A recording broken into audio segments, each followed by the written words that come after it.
Today we're not going to be doing any fishing. We're going to be doing a boat review of what I fish out of.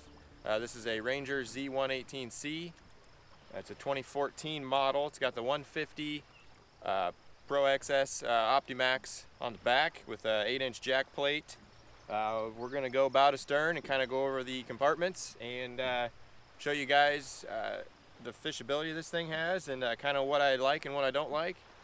And we are going to do a top speed run today. I don't know if we're going to be able to do it. There's a lot of wood floating around from the recent storms we've had, so I don't think we're going to unfortunately be able to do a top speed run, but at least I'll show you guys all the compartments. And we've got an empty boat right now. I got no gear in here other than what I have to stay legal and for safety reasons. So let's get to it.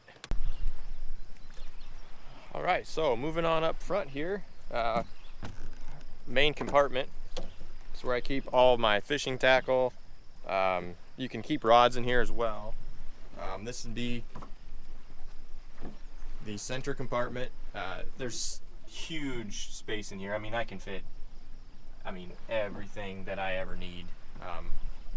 Everything I ever need can fit in here. Like I say, I've got it empty right now because I was going to do a top speed run with no gear.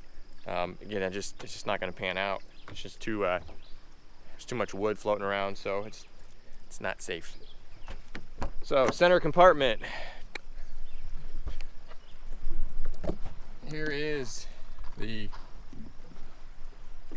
rod locker. It's got built-in compartments, like most of them do. Organizer rack. You know, I tend to double up the rods in the tubes so you can hold a lot more. Again, there's plenty of room. My longest rod I use is like 7.7 foot 2 or something like that, and there's plenty of room. I think you could fit 8-footers in there.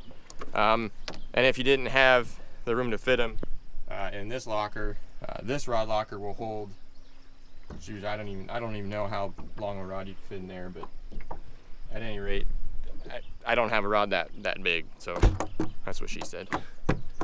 Again, so there's rod locker up front. Everything's on compression hinges, which is nice. So this compartment right now, like I say, I just have the necessities in here. I got an oar.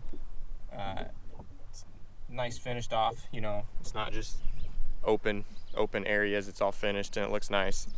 I got my fire extinguisher, the light holder for the port, whatever you want to call it, the navigation light for running. Again, nice tight seals. Even for a 14 model, the doors still fit. They still close like tight. That's a good seal when you close them. So here is a cooler, which is extremely nice. My last boat did not have a cooler, and man, this thing, I've got water in there right now because apparently I forgot to pull the plug to drain it. But like I say, it's insulated. It'll hold ice all day long. It's great. It's great having a cooler. And if you didn't want to use it for a cooler, obviously you could use it for any type of storage you wanted to use it for. I do use it for a cooler, so it works out nice. So moving on up front, recently upgraded to a Minn Kota Ultrex. Love it. It's been a very useful tool. The front deck on here, I don't know if it's standard on a 118C, but I do think it's standard on the 518Cs of this year. This area right here and up is all padded. So when you're standing up here, like I say, when you're standing up here, you can feel it. You can feel the rubber cushion, and I tell you what, it makes for when you're out here on the day in the waters, when you're doing tournaments for 8+ hours, boy, you can feel the difference. My last boat did not have a padded deck, and boy, it's like walking on concrete after a while. You know, there's no cushioning. So it's, like I say, the padded deck is a big plus. So up front, this boat, when I bought it, it had this unit, which I still have on it. It's an Elite 7 Ti. It's plenty capable. and I've got it linked to a 0.1 antenna in the back. It's linked to the other unit through a NEMA network, and I'll show you that when we get back to the back.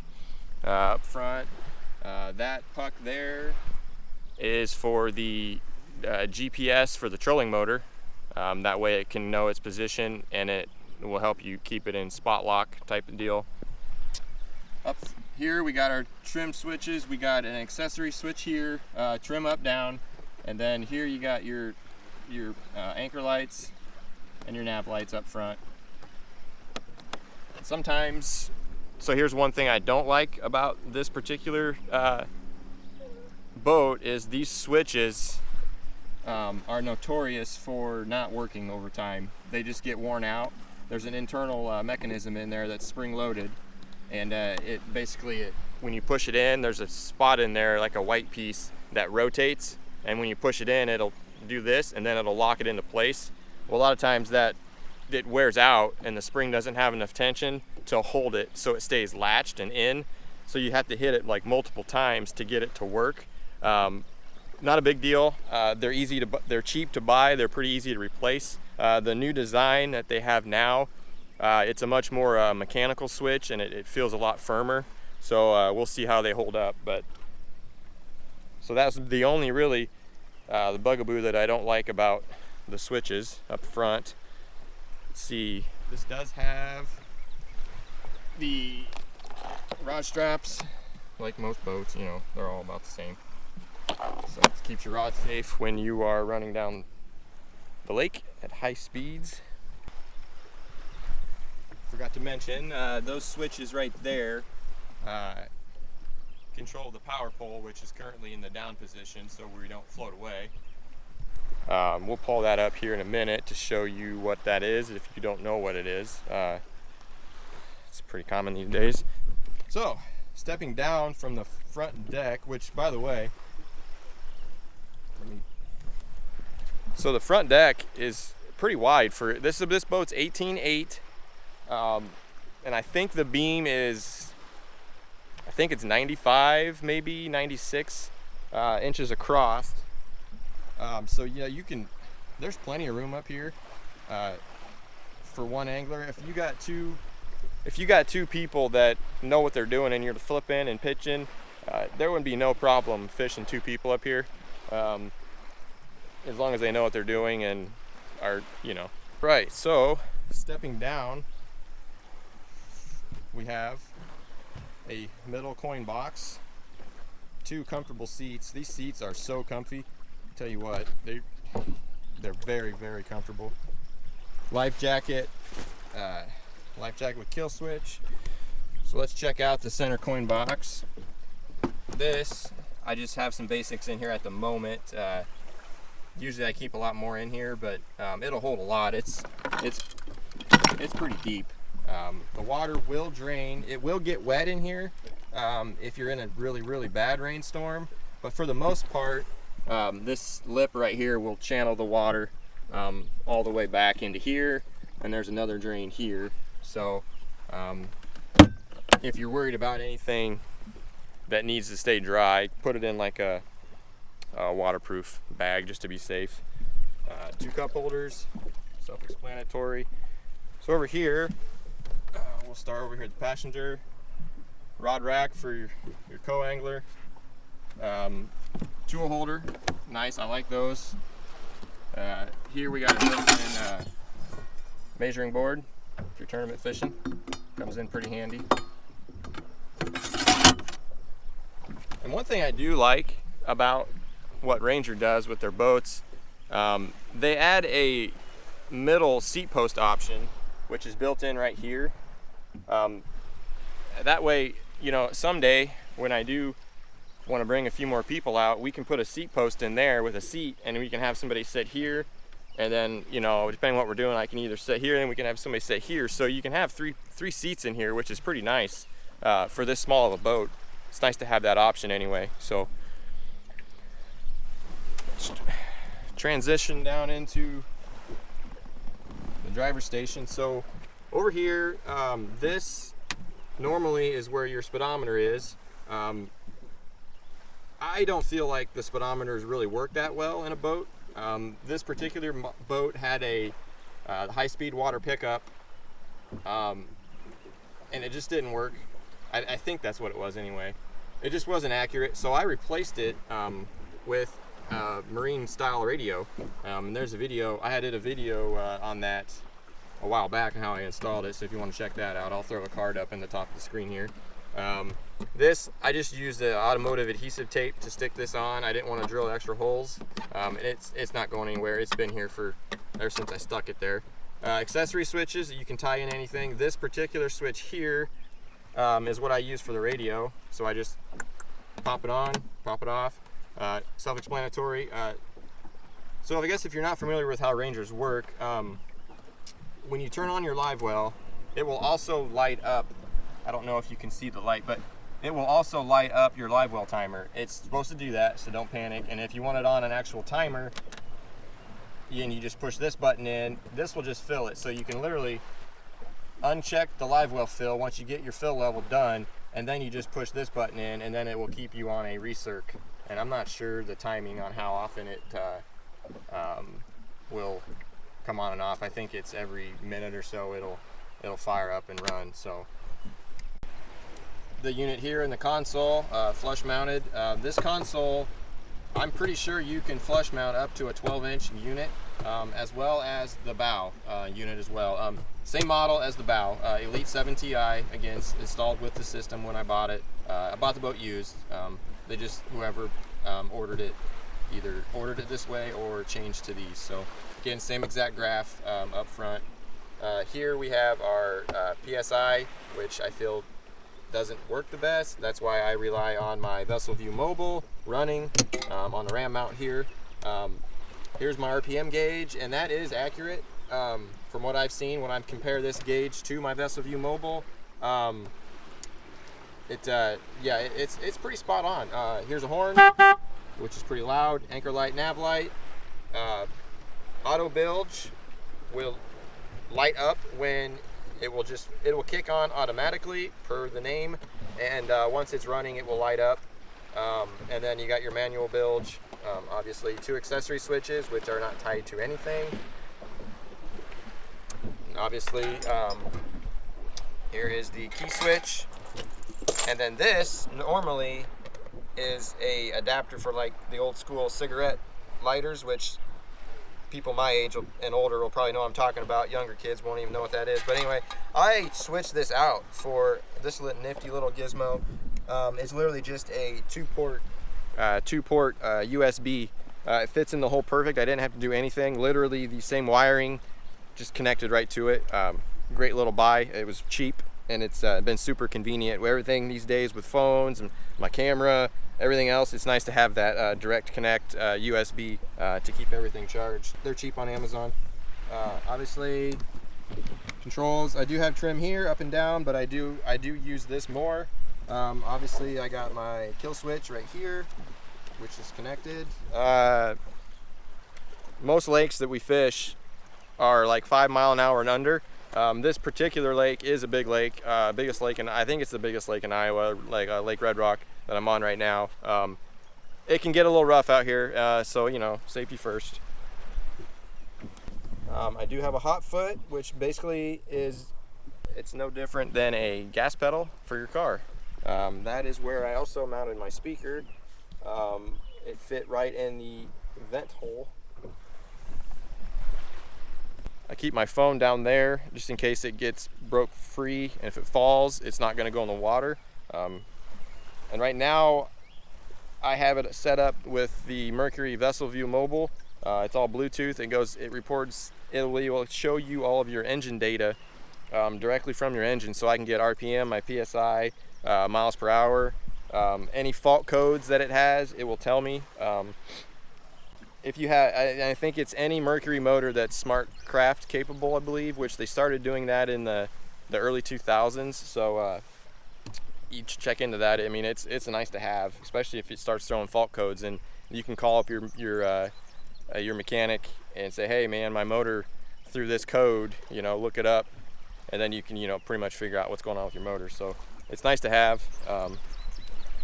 So here, moving down, see if you can see this here. I don't know if you can see it. Here is for the live well, recirc, empty, auto. If you have it in recirc mode, the live well won't. It will just recirculate the water that's already in the live well. Makes sense. If you're in empty, obviously it will empty the water. It'll keep it, the live well sets a little bit lower than the actual water line. So if you have it in empty, basically it just keeps the valve open. So the water will come into your live well a little bit, even if you have it on empty. And then automatic position, you flip that while you're filling the live well, and then it will always pump in fresh lake water into your live well while you're fishing.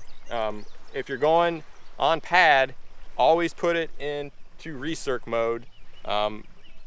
It will lose water while you're on pad if you have it on auto. So again, if you're going on pad, always keep it in recirc on your live well so you don't lose any water. Automatic is really nice to have in the cooler spring days and fall days. When it gets hot and summer tournaments, I won't run it in auto. I'll keep it in recirc only, because more than likely I'm going to be icing the live well to keep the water cold, and I don't want to pump in warmer lake water into my live well. So just a quick tip for you guys when you're fishing in those hot summer days. So live well talk, let's show them. So here we've got 2 live wells with a divider, pretty basic. That down there is it's an oxygenator, and sorry, the live wells are kind of dirty, but the oxygenator, once it hits water and you have power turned on to your boat, it will automatically start creating oxygen, and it's like a very fine mist. It keeps the fish absolutely just rock steady. I swear sometimes these fish that I release are healthier after I release them than they were when I caught them. I don't know, man, they just get crazy in here. Excellent live well system. I think these are, I made this, this is just like a zip tie with a screw hole, and I literally just backed out 1 screw on my latch here, and this is just a huge rubber O-ring, and I just have it hanging here, and it holds all of my my coal tags. I think these are Cal Coast. I'm not affiliated with them in any way, but I think that's what these are. Cal Coast, I believe. At any rate, I like that idea. It keeps the coal tags right where I need them, out of the way, and ready for a tournament. All right, let's close these up. All right. So directly behind both seats, there's huge storage compartments. And these back here don't have the gas shocks, unfortunately, but it's not a big deal. I don't really get in here that often anyway. Right now, I'd like to say I just have the basics, first aid kits, towels, dock line, and there's a koozie back there, I think. One thing that's nice is there is a shelf back here where you can kind of keep some other things out of the way. Oh, pretzel. Let the birds eat that. Very deep compartments, plenty of storage space. This one is where I usually keep all of my tools. Right now I have the throw cushion, dock line, again, another shelf back there. Usually keep all the tools and everything that I might need if something happens on the water. Plenty of room. Okay, back compartment. This one, I do like that. The one thing I do like about this is the lid opens that way. My last boat, and it's nothing against Tritons, Tritons are great boats as well, but that particular boat I had, the lid opened this way, and it was a lot harder to access while you're up on the boat working. When you weren't on the boat and you're on the trailer, working in the garage, it was nice, but I like this setup a lot better. Just seems to work well. 2 trolling motor batteries. Over here is the master breaker for the trolling motor, which is currently tripped right now because I haven't used it yet. It's onboard 3-bank charger, and this is where I mounted the pump for the power pole. Normally the boat right here, this circle, is it comes with a spare prop holder. So if you had a spare prop, you just slide it over the a big whatever you want to call it, a all thread screw, and you can mount a prop there. That way, if you have prop issues, boom, you're good to go. You have it. Here's cranking battery, oil tank for the Merc, and then right here is the on-off switch. Obviously, when you're in charging mode at home, you want to flip this to off, and basically what it does is it kills power to your entire boat. I've never had to use the jump start feature, so if you're fishing all day and you're hard on your graphs and you forget what you're doing and your cranking battery happens to get weak and you can't start your big motor over, it's basically what it does. You put it to jump mode, and then it will actually pull juice from your trolling motor batteries to get you running again. So it's a great feature to have, great peace of mind. Thankfully, I've never had to use it. Here is the nav port light for the rear and the oil fill to refill the oil that's down and below. And then this is what I use to film all my videos, basically. This is a YOLO Tech power stick. Super convenient. I mount the GoPro up there. It connects to the nav port, the port light power. So literally I can plug it in and I don't have to worry about my batteries dying all day, and I just can film and not worry about it. Huge deal. Links down in the description if you want to look into that some more. Just give it a click and check them out. They're super, super useful. They make a lot of other cool gadgets. The motor is protected by a Tough Skins motor cover that's made to fit this motor exactly. They make a bunch of different models to fit whatever outboard you have. It's Tough Skin is the brand, and I got mine through Big Boys Toys in Creston. They are a dealer. Quick little shout out to them if you're in the market for one. They have a website, Big Boys Toys. Check them out, Google them. They'll give you a good deal. They work great for your engine. It helps keep it protected, especially when you have people fishing back here. They're not banging lures into the side of it. And the thing I like about it the most is it keeps all the bug guts from splashing the front area right there. You know what I'm talking about if you don't have one. Trust me, that thing just gets full of bugs. So it keeps the motor looking like brand new. So shout out to them. Shout out to Farm Bureau, my buddy Jake. He'll take care of all your insurance needs. Check him out, phone number's there. Give him a call if you're in the market for some new insurance. He'll give you a good deal on boat insurance. And here is the 0.1 GPS antenna I was talking about for the rants. Like I say, it's all hooked to a NEMA network. Basically what it does is if you like to fish offshore, and if you don't have that, and you'll see it on your map. If you're paying attention to your map, it won't update fast enough, so you'll be drifting and your arrow will be pointing, let's say, straight north, and then let's say your boat will actually start moving over to the west, and you're the bow, and it'll take a while for that map to update, and before you know it, you're going to be way off of your spot, and you're not even going to know where your boat's at and relative to the waypoint that you're trying to stay close to. So with that setup, basically it allows your GPS to be a lot more accurate, and it allows your map to update faster. So yeah, if you fish offshore and you're trying to hold near a waypoint, you got to have it. It's a necessity. There's no ifs, ands, or buts about it. So back here is my power pole. I just got the one, and to be honest, the only time I ever really use it is situations like this. When I'm at a dock trying to load up or unload, if I'm by myself, I'll use it. And really the only other time I would ever use it is when we go to the river, just so I can, if it's shallow enough. That goes down to 8 foot, but it really only holds you really into place. It typically will work in 6 foot, 6.5 foot of water. It works great, but I don't bed fish a lot, and that's usually what they're kind of designed for, but they have a lot of uses. I just really don't use it anymore now that I have the Ultrex up front. So that's been kind of a game changer. This, like I said earlier, it's a 150 Pro XS OptiMax. You have to just take my word for it. Great engine, strong engine. I come up on pad in no time, especially with me. I've never had an issue with it, knock on wood. It's been great. I think I have 360 some hours on it now. All in all, I've been super happy with the boat. No complaints. Oh, there's a ladder, boarding ladder, so if you do fall overboard, you got a ladder and it clicks in and holds into place. The power pole basically just double tap it and it'll bring it up automatically. It's all hydraulic.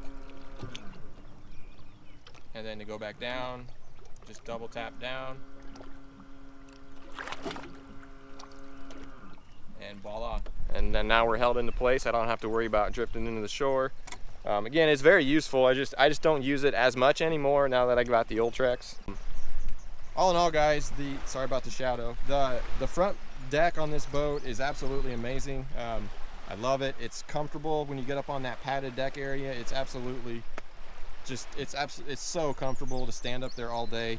And then back here, obviously, you got all kinds of space. Again, extremely comfortable seats. I love that about Ranger. I do have a few tears in mine, but they haven't opened up anymore.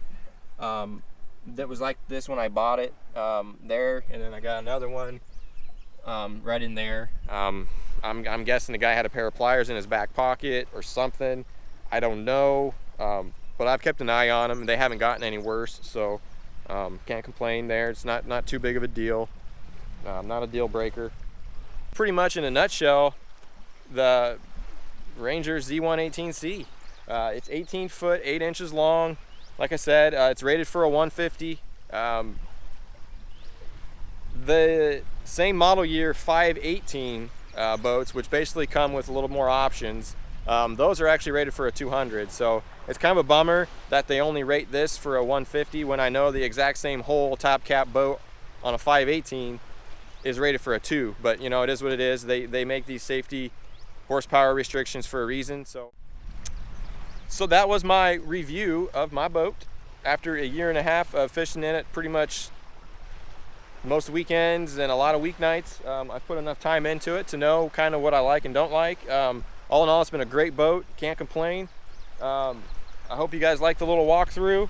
I would say I have all the compartments emptied right now because I was going to do a high-speed run, but right now, and we got a good chop for it too. I think I could skim across the top of the waist perfect, but the problem is we had a big storm a few days ago, or last night even, and there's a lot of floating debris in the water, and I don't want to get going on pad and then hit one of those logs and dang my prop. So unfortunately I can't do that, but stay tuned, I will do it. I really want to get a top speed without gear in the boat. I know most people, you want to get your top speed and your prop and pitch figured out with a full load, tournament ready. That way you know you're propped right and you're good to go there, but I'm not that concerned about that. I want to know what this thing will do empty.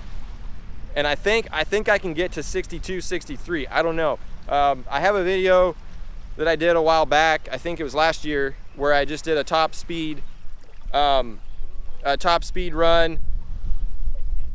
and I hit 58, and that's with all my fishing tackle in here, and I think half tank of gas. So I'll put a link up there for that one if you haven't seen it. Again, we're gonna do another one, empty boat, and we're gonna see if we can get up above that 60 mark. I'd say that'd be booking for this boat to hit 60. Got a tournament coming up in a few weeks, so look forward to that. I'll be doing another. I don't know if I'm gonna pre-fish for that or not. I think I'm just gonna show up and wing it. So that video will be coming out in a few weeks as well, so stay tuned to that. Looks like the fish are kind of transitioning now into the post-spawn phase, so should be a good tournament. We'll keep your eyes peeled for that. Thanks for watching, guys. I hope you enjoyed the quick little rundown of my boat. If you have any comments or questions, put them down below. Thanks for watching, guys. Peace out.